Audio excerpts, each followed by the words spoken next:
Welcome to part 100 of Learn Languages, 100 lessons. You actually did it.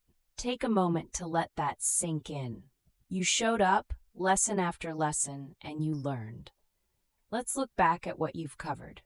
In parts 1 to 50, you built your foundation. Greetings, colors, family, food, travel, work, feelings.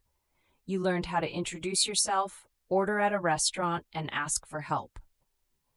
Then in parts 51 to 100, this course, you went deeper.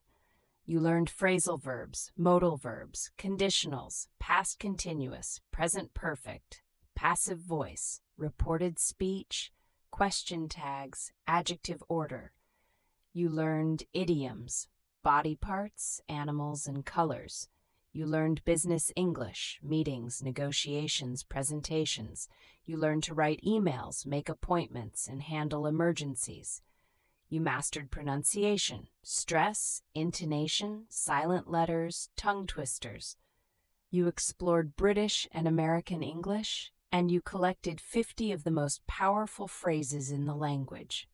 That is an extraordinary achievement. But here's the truth. Learning a language never really ends. Every conversation is a lesson, every film, every song, every book. What should you do next? Keep speaking. Find a language partner.